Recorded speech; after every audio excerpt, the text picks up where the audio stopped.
எப்பவுமே நம்மளை பத்தி கரிச்சு கொண்டவங்களுக்கு இது ஒரு வாய்ப்பு. நான் நிச்சயமா நாம் பின்தங்கி இருக்கிறோமே தவிர அகல பாதாளத்திலே அதிமுக பொதுச்செயலாளர் எடப்பாடியா இருக்கு. அகல பாதாளத்துல நம்ம இருக்கிறோம். நல்லா யோசிச்சு பாருங்க. எத்தனையோ சதிகளை முறியடித்து எத்தனையோ உடனிருந்து சித்திரவதை செய்பவர்களை எல்லாம் தாங்கிக் கொண்டு இந்த இயக்கம் அம்மா இல்லாமல், புரட்சித் தலைவர் எம்ஜிஆர் இல்லாமல் இவ்வளவு சட்டமன்ற உறுப்பினர்களை பெற்றிருக்கிறோம் என்று சொன்னால் கூட்டணியோடு சேர்ந்து நம்ம எவ்வளவு பெற்று வைத்திருக்கிறோம். அதிமுக, பாமக, பிஜேபி 57 பேர் நம்ம வெற்றி பெற்றிருக்கிறோம். இதுவே யோசிச்சு பாருங்க. ஆளுங்கட்சியா இருந்த திமுக எத்தனை சட்டமன்ற உறுப்பினர்கள் பெற்றிருந்தது, இப்ப எவ்வளவு பேர் ஜெயிச்சிருக்கிறாங்க. ஆனா நாம தான் அழிச்சு போயிட்டோமால. அதிமுக போயிடுச்சு. அதிமுக எங்கேயும் போகாது. அதிமுக லட்சக்கணக்கான தாய்மார்களுடைய நெஞ்சங்களிலே, சகோதரர்களுடைய உள்ளங்களிலே, மனதிலே எப்போதும் நீக்கமர எப்போதும் நிறைந்திருக்கிறது.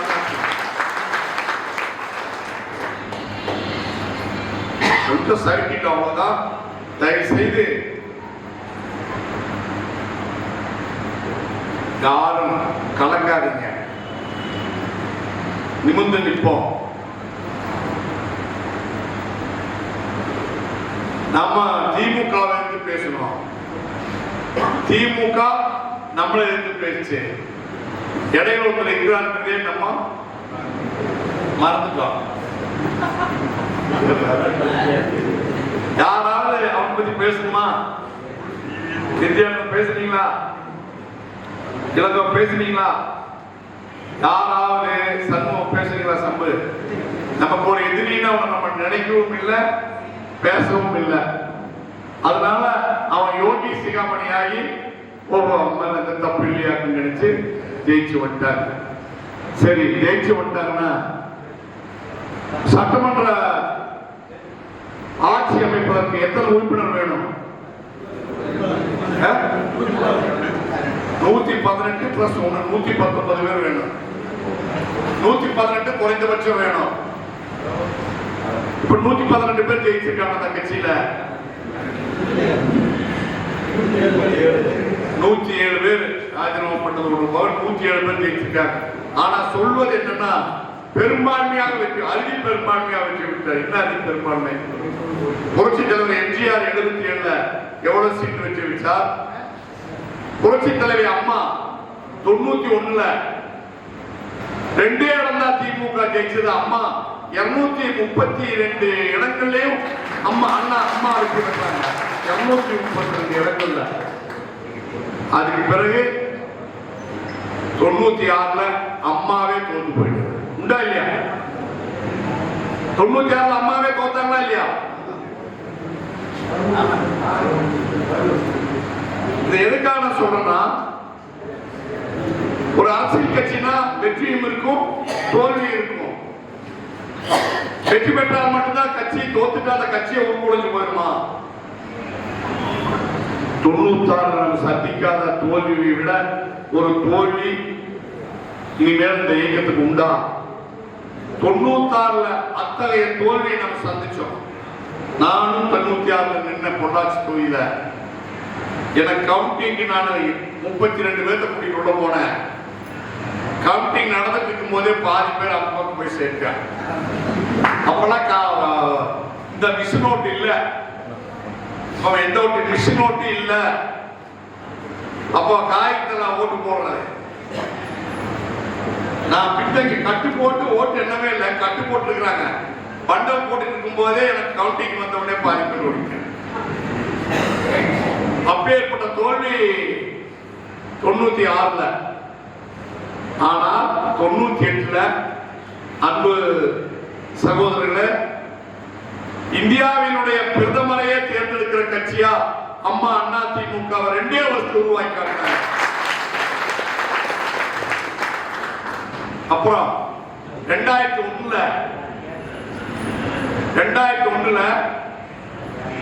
அதிமுக மிகப்பெரிய கட்சியா மீண்டும் ஆட்சி கட்டில் அமர்ந்தது. ஒரு கட்சி தோக்கும் அல்லது வெற்றி பெறும், இது ரெண்டுமே ஜனநாயகத்துல மக்கள் தான் இறுதி எஜமானர்கள்.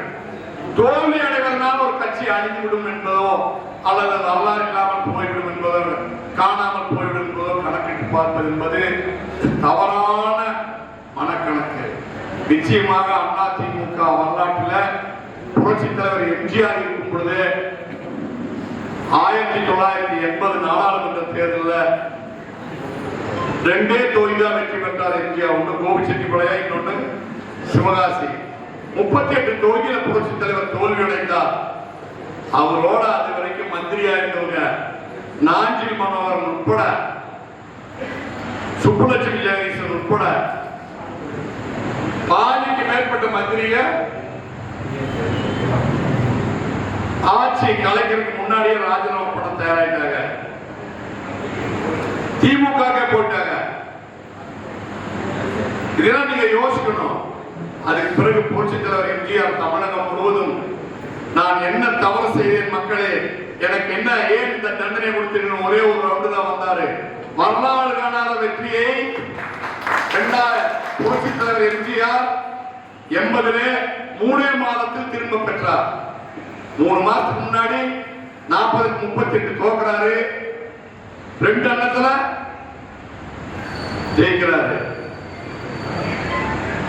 என்ன குற்றம் செய்கிறேன் என்று தமிழக மக்களிடத்திலே 3 மாதத்துல சுற்றுப்பயணம் வந்தோன்னே திமுகவை வேரடி மண்ணாக சாய்த்து விட்டு மீண்டும் அதிமுகவை 2வது முறையாக புரட்சி தலைவர் எம்ஜிஆர் ஆட்சி கட்டில வந்தார்.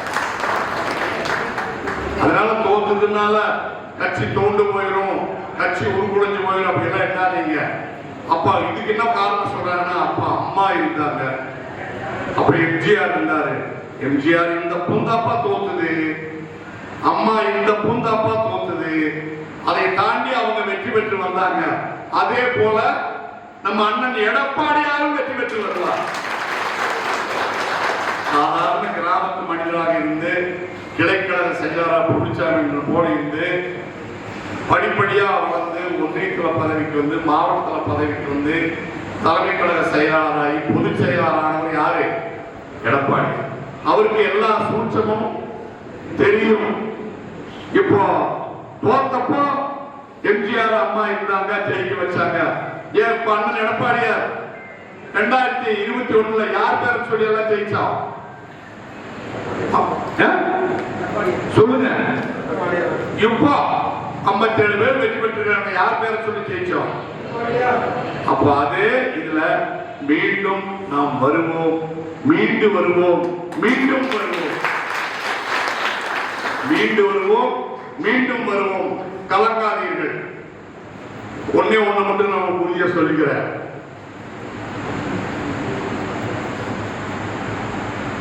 எந்த சூழ்நிலையும் நம்ம இந்த இயக்கத்திலே வளர்த்து விட்டது புரட்சி தலைவர் எம்ஜிஆர், புரட்சி தலைவி அம்மா என்றால் அடுத்தபடியாக யாரு? எடப்பாடியார். எந்த சூழ்நிலையும் அதை நாம் மறந்துவிடக் கூடாது. ஒரே எண்ணத்தோடு, ஒரே அன்போடு, பாசத்தோடு நாம் எல்லோரும் ஒற்றுமையாக இருந்து வரப்போகிற உள்ளாட்சி தேர்தலிலே நிச்சயமாக எல்லா இடங்களிலும் நாம் போட்டியிட வேண்டும். இப்போ ரொம்ப லஞ்சலாவணியினால ஆட்சி நடப்பதாக மக்கள் கிட்ட ஒரு பெருமையை உண்டாக்கி கொண்டிருக்கிறார்கள். புத்தகங்களை வாங்கி படிங்க. எந்த அளவுக்கு ஆரம்பிச்சிருக்கு பாருங்க. 60 நாள் கூட ஆகல, 2 மாசம் கூட ஆகல. என்ன பண்ண 2 மாசம் கூட ஆகல, இப்பவே ஸ்டார்ட். பத்திரிகை வாங்கி படிங்க. எவ்வளவு கசாமுசான்னு பேசுறாங்கன்னு பாருங்க. 2 மாதத்துல இந்த அளவுக்கு எதிர்ப்பு சக்திகள் ஏற்பட்டிருக்கிறது. இன்னொரு 4 மாசம் போனா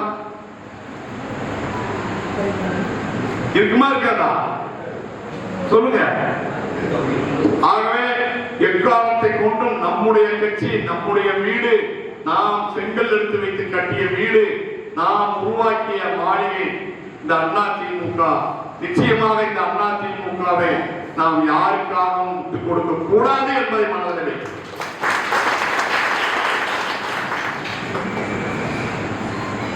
நம்ம பெரும்பான்மை இல்லாத ஆட்சி தான் நடக்குது. இப்ப நடிகர் விஜய் முதலமைச்சர் இருக்காரு. அவங்க கட்சியிலிருந்து வெற்றி பெற்றவங்க எத்தனை பேரு? 107 பேரு. அவர் உட்பட, சபாநாயகர் உட்பட. மீதி அவருக்கு ஆதரவு கொடுத்திருக்கிற கட்சிகள் யாரோட சேர்ந்து ஜெயிச்சது? திமுகவோட. விஜயை எதிர்த்து நின்று வெற்றி பெற்ற கட்சிகளுடைய ஆதரவோட தான் அவர் ஆட்சியில் இருக்கிறார். இப்போ அவரால் வெற்றி பெற்ற அவருடைய தோழமை கட்சியுடைய ஆதரவோடு அவர் வெற்றி பெறவில்லை. அவருடைய கட்சியோடு நின்று வெற்றி பெற்ற கூட்டணி கட்சிகளுடைய ஆட்சி இப்போது நடக்கவில்லை. இனியொரு கட்சியோடு, இனியொரு கட்சியில எதிர்க்கின்ற கட்சியில வெற்றி பெற்ற சட்டமன்ற உறுப்பினரிடத்தில் சோபா கொண்டு போய் கொடுத்து சரண்டராகி அவர்களுடைய ஆதரவை பெற்றுத்தான் அவர் பெரும்பான்மை பெற்றிருக்கிறார். இது எப்ப வேணாலும் தோசை தூக்கி மாற்றி போட்ட மாதிரி எப்ப வேணாலும் இங்கு மொத்தமா சொல்லுங்க மாறும். எப்ப வேணாலும் மாறும். பாருங்க, கத்தி தீட்டிட்டு இருக்கிறாங்க அவங்க. நிச்சயமாக நம்ம கிட்ட இருந்து 6 எம்எல்ஏ எடுத்துட்டாங்க. யார் களவாடுனா? விஜய். அப்ப யார் களவாடி? அதிமுக வெற்றி பெற்ற எம்எல்ஏக்களை ராஜினாமா செய்ய வைப்பது என்பது உடனடியாக சும்மா நடக்குமா? சும்மா நடக்குமா? பெரும்பதிக்கார சொல்லுங்க. ஜெயிச்சத உடனே ராஜினாமா பண்ணிட்டு வீட்டுக்கு போய் உட்கார்ந்துட்டு போவாங்களா? அவங்கள சன்னியாசம் வாங்கிட்டு அரசியல வேண்டான்ட்டு போயிட்டாங்களா? அப்ப என்ன நடக்கணுமோ எல்லாத்திலையும் மரவல நடந்தாச்சு. அது என்னன்னு தெரியாது. வேன்லயே போயிருந்தாலும் போயிருக்கோம். அதன் பிறகுதான் ராஜினாமா பண்றாங்க. ஒண்ணே ஒண்ணு மட்டும் சொல்றேன், இந்த இயக்கம் உங்களால் உருவாக்கப்பட்ட இயக்கம். உங்களால் உருவாக்கப்பட்ட புரட்சித் தலைவர் எம்ஜிஆருடைய வியர்வையால் அவர் உழைத்து சம்பாதித்த பணத்தால் வளர்ந்த இயக்கம் அதிமுக. புரட்சித் தலைவி அம்மா 2016 தன் உடல்நிலையை பற்றி கவலைப்படாமல் ஊராக சென்று என்னை போன்ற வேட்பாளர்களுடைய வெற்றிக்காக பாடுபட்டு தன் உயிரை மாய்த்து பெற்றுக் கொடுத்த வெற்றி அதிமுக. அதே போல இன்றைக்கு நாம் அடைந்திருக்கிற இந்த பின்னடைவை எல்லாம் நீக்கி உறுதியாக நம்முடைய இயக்கம் எதிர்காலத்தில் சிறப்பான இடத்தை பிடிக்கும். உங்கள் அனைவருக்கும் நான் உத்தரவாதம் சொல்றேன், அதிமுக தொண்டர்களுக்கு எந்த ஒரு சிறு இன்னல் வந்தாலும் அதை தாக்குவதற்கு நாங்கள் தயாராக இருக்கிறோம். இப்ப இது ஆரம்பம். இன்றைக்கு எப்படி இருக்குமோ என்னமோ ஏதோ அப்படின்னு சில பேர் தான் வராமல் இருந்திருக்கலாம். இன்னும் 1 மாசம் கழிச்சு மறுபடியும் இங்க வருவோம். பாருங்க, அன்றைக்கு நம்முடைய இயக்கத்தினுடைய வளர்ச்சியை பாருங்கள். ஒவ்வொரு பஞ்சாயத்துக்கும் வருவோம். சத்தியவேலன் கூட்டிட்டு ஒவ்வொரு பஞ்சாயத்துக்கும் ஊரா உங்களை சந்திக்கிறதுக்கு வருவோம். வெகு சீக்கிரமா வீடு வீடா வந்து உங்களை கூப்பிடுவோம். வாங்க, வேலைக்கு வாங்கன்னு தயாரா இருங்க. மீண்டும் எம்ஜிஆர் ஆட்சியை அம்மா அமைத்தார். அம்மா ஆட்சியை அண்ணன் எடப்பாடியார் அமைக்கும் வரை நாம் ஓயக்கூடாது. பெருமூச்சு விடாதீங்க, வீரத்தோடு இருங்க. வெற்றி நமக்கு வரும். நம்முடைய வீட்டில் இருக்கிற இளைஞர்களை கட்சிக்கு கொண்டு வாங்க. சுவாமி விவேகானந்தர் சொன்னார், 10 இளைஞர்களை கொடுங்கள், இந்த நாட்டின் தலைவனையே நான் மாற்றி காட்டுன்னு சொன்னார். இவ்வாறு 2 இளைஞர்கள் இருக்கிறாங்க. இது மாற இளைஞர்களுடைய பங்களிப்பை நம்முடைய வீட்டிலிருந்து ஆரம்பிங்க. நம்முடைய வீட்டிலிருந்து இளைஞர்களை நாமே பணியாற்றினாலும் நம்முடைய இளைஞர்களை பாரு, நான் இருக்கிறத என் மகன் பின்னாடி பார்த்துட்டு இருக்கிறேன். நம்முடைய வீட்டிலிருந்து நம்ம ஆரம்பிக்க வேண்டும். இளைஞர்களை இளம் பெண்களை இயக்கத்தில் தீவிரமாக நாம் உட்படுத்த வேண்டும்.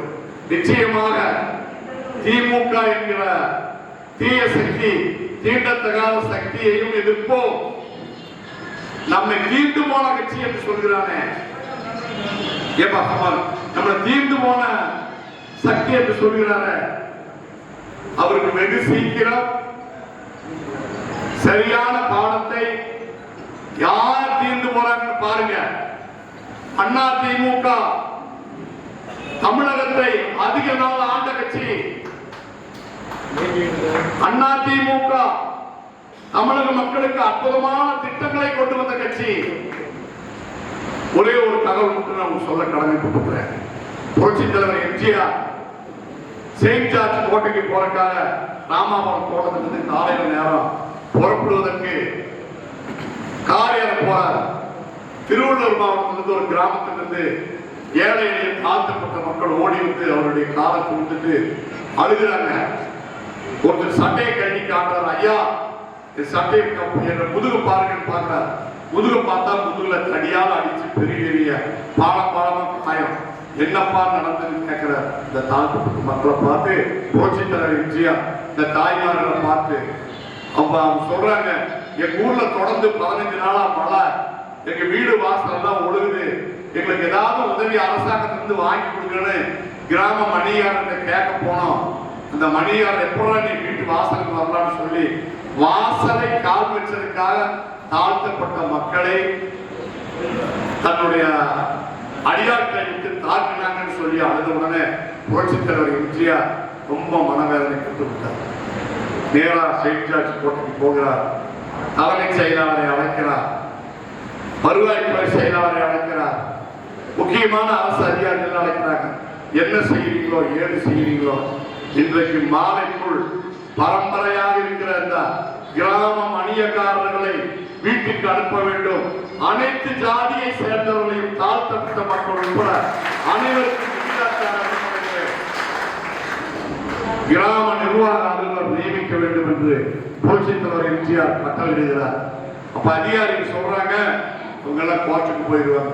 அவங்க கோர்ட்டுக்கு போனாலும் சரி, என்னாலும் இந்த ராமச்சந்திரன் பார்த்துக்குவேன், இனிமேல் இந்த பரம்பரை உரிமை என்பது கிடையாது என்று சொல்லி ஏழை எளிய தாழ்த்தப்பட்ட மக்களை கிராம நிர்வாக அலுவலராக 4000 பேரை அப்போதே நியமித்தவர் புரட்சி தலைவர் எம்ஜிஆர். அப்படிப்பட்ட வரலாறு படைத்த இயக்கம் இந்த அண்ணா திமுக. இன்னொன்று சொல்றேன், எம்ஜிஆர் தஞ்சாவூர் மாவட்டத்தில் சுற்றுப்பயணம் பண்ணி போயிருக்கிறார். ஒரு தாயார் தன்னுடைய சேலையை கட்டின சேலையை பாதி சேலையை தண்ணியில பாதி சேலையை உடம்புல கட்டிட்டு பாதி சேலையை தண்ணியில துவைச்சிட்டு இருக்கிறாங்க. அதை அப்படியே நின்று பார்த்து வேதனைப்பட்டு உடனடியாகத்தான் உங்களுக்கு இலவசமாக வேட்டி சேலை கொடுக்க வேண்டும் என்ற திட்டத்தை ஏழை எளிய மக்களுக்காக மாற்று சேலை கூட இல்லாமல் இருக்கிறார்கள் என்கிற மனப்பான்மையோடு ஈவிரக்கத்தோடு செய்த தலைவர் புரட்சி தலைவர் எம்ஜிஆர். அப்படிப்பட்ட தலைவர் தொடங்கிய இயக்கம் இந்த இயக்கம். புரட்சி தலைவி அம்மா பெண் குழந்தை பிறந்து விட்டால் அந்த குழந்தைக்கு தாய்ப்பாலுக்கு பதிலாக கள்ளிப்பால் கொடுத்து கொண்டு கொண்டிருந்த காலம் உண்டா இல்லையா? தொட்டில் குழந்தைகளை கொண்டு திட்டத்தை கொண்டு வந்து பிறந்த குழந்தைகளுக்கெல்லாம் நீங்கள் இல்லை என்றால் நான் தாயாக இருக்கிறேன் என்று சொல்லி தொட்டில் குழந்தைகள் திட்டத்தை கொண்டு வந்து தொட்டில் குழந்தைகள் திட்டத்திலே சேர்க்கப்படுகிற குழந்தைகளை டாக்டராக, இன்ஜினியர்களாக, வக்கீல்களாக வளர்த்து இன்னைக்கு வரைக்கும் 6000 பேர் தொட்டில் குழந்தைகள் திட்டத்தில் உயிரோடு இன்றைக்கு குடும்பம் நடத்தி சந்தோஷமாக இருந்து கொண்டிருக்கிறார். இந்த திட்டத்தை கொண்டு வந்து யாரு? புரட்சி தலைவி அம்மா. இப்படிப்பட்ட அம்மா வளர்த்த இயக்கம் இந்த அண்ணா திமுக.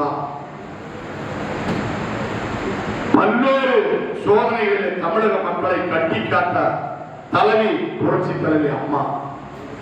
அதே போல உழவர் பாதுகாப்பு திட்டத்தை கொண்டு வந்தவர் புரட்சி தலைவி அம்மா. அதே போல எடப்பாடியார் கடைமடை வரை தண்ணீர் சென்று சேராமல் ஆழியாறு வாய்க்காலானாலும் திருமூர்த்தி வாய்க்காலானாலும் தஞ்சாவூர் நாகப்பட்டினம் எங்கேயானாலும் கடைமடை வரை தண்ணீர் சென்று சேராமல் விவசாயி கஷ்டப்படுகிறான், பயிர் செய்ய முடியாமல் வேதனைப்படுகிறான் என்பதற்காக விவசாயிகளை கொண்டு குடிமராமத்து திட்டத்தை கொண்டு வந்தவர் யாரு? அண்ணன் எடப்பாடியார். அதுக்கு அப்புறம் போனதுக்கப்புறம் குடிமராமத்து திட்டம் உண்டா? சொல்லுங்க, உண்டானா?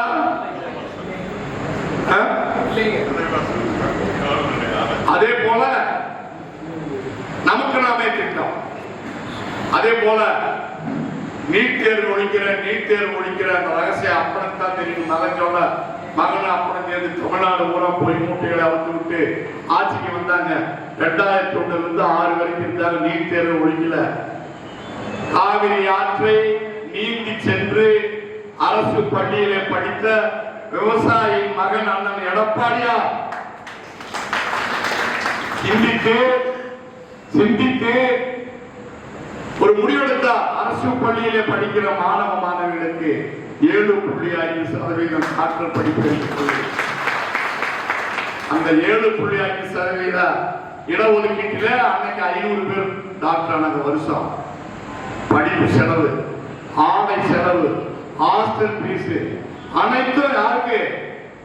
அந்த மாணவர்களுக்கு 7.5% வருகிற கிராமப்புற அரசு பள்ளியில படிக்கிற மாணவ மாணவிகளுக்கு 7.5% ஆண்டுக்கு இன்னைக்கு 650 பேர் படிக்கிறான். அனைத்து செலவும் அரசாங்கமே ஏற்றுக்கொள்ளும் என்கிற திட்டத்தை கொண்டு வந்தது யாரு? எடப்பாடியார். இப்படி எத்தனையோ திட்டங்களை செய்தது அண்ணா திமுக. இதான் இந்த மண்டலத்துக்கு முன்னாடி 4 வழி பாதை, அந்த பாலம், பாலக்காடு ரயில்வே மேம்பாலம், இதுக்கு யார் பணம் கொடுத்தா? ரயில்வே மேம்பாலத்துக்கு 50 கோடி. இந்த ரோட்டுக்கு சத்தியவேலன் வீட்டு வெளியே வருகிற ரோடு பாலக்காடு கேரள மாநில எல்லை வரை அதுக்கு 74 கோடி ரூபாய் கொடுத்ததே அண்ணன் எடப்பாடியார். கேட்டது உங்களுடைய தொண்டன் பொள்ளாச்சி ஜெயராம். போய் மெட்ராஸ் போய் பெரிய பள்ளிவாசல் நின்று நிமிந்து பாருங்க. அரசாங்க ஹாஸ்பிட்டல் சாதாரண ஒரு வரியில பிரசவ ஹாஸ்பிட்டல் இருக்கீங்க. பிரசவ மருத்துவமனை அல்ல, சிரமமான பிரசவங்கள் பிரசவிப்பதற்கு கிரிட்டிக்கல் கேர் ஹாஸ்பிட்டல் 100 படுக்கை வசதியோடு பொள்ளாச்சியில, மதுரைக்கு அடுத்தபடியாக பொள்ளாச்சியில மாறுகளோடு பிறக்கிற குழந்தைகள், செவித்திறன் குறைவாக இருக்கிற குழந்தைகள், தாடை விலகி பிறக்கிற குழந்தைகள், இவர்களுக்கெல்லாம் வைத்தியம் செய்வதற்காக 100 அறைகளோடு தனியாக குழந்தைகள் பிரசவ விடுதியை கட்டி கொடுத்தது யாரு? எடப்பாடியார்.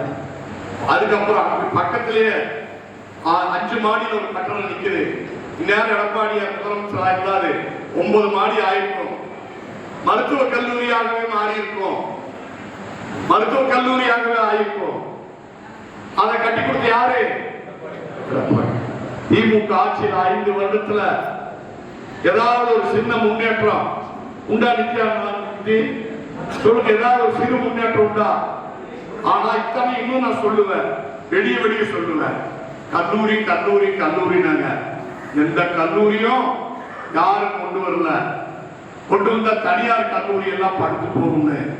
ஆனா அரசு நிதி 7 கோடி, பொள்ளாச்சி ஜெயராமன் எம்எல்ஏ பண்ற 1.5 கோடி, 8 கோடி போட்டு 4 மாடியில பொள்ளாச்சியில அரசு கலைக்கல்லூரி கொடுத்தது யாரு? எடப்பாடியார். முந்தான ஒரு கோர்ட்டு திறந்தாங்க. கோர்ட் உச்ச நீதிமன்ற நீதிபதி திறந்தாரு. அந்த கோர்ட்டு தமிழ்நாட்டிலே இல்லாத வசதியோடு முழுக்க ஏர் கண்டிஷன் வசதியோட ஒரு கோர்ட்டு. அந்த கோர்ட்டுக்கு நிதி கொடுத்தது யாரு? கட்டி முடிஞ்சு 4 வருஷமா திறக்காம வச்சிருந்தாங்க. சண்டாளர் 4 வருஷமா திறக்காம வச்சு ஏதோ இவங்க திறந்து விட்டாங்க. வக்கீல் எல்லாம் போராடும் சொன்னனால திறந்து விட்டாங்க. தாலுகா ஆபீஸ் யார் கட்டி கொடுத்தா? யூனியன் ஆபீஸ் யார் கட்டி கொடுத்தா? எல்லாமே நம்ம ஆட்சியில் தான் நடந்தது. ஆனா 4000 ஓட்டுல பின்தங்கிட்டோம். நிறைய செய்வதா சொல்லிக்கிறாங்க, நம்மள ஒண்ணுமே செய்யலன்னு சொல்லிக்கிறாங்க. நிறைய செய்வதாக சொன்னவர்கள் இனி செய்யட்டும். ஆனால் மீண்டும் எடப்பாடியார் வெல்வது உறுதி, மீண்டும் அம்மா ஆட்சி அமைப்பது உறுதி. உங்கள் அனைவருக்கும் உங்களுடைய கோரிக்கைகளை நிறைவேற்றுவது உறுதி. சச்சிவேலன் என்ன சொன்னாலும் நடக்கும். நீங்க எல்லாரும் எதிர்பார்க்கிற எதிர்பார்ப்புகள் அனைத்தும் நடக்கும். ஆனமலையார் அல்லாத திட்டம் வரும். எப்போ? எடப்பாடியார் முதலமைச்சராக வரும்போது. எப்போ வருவார்? எப்பவும் வருவார்.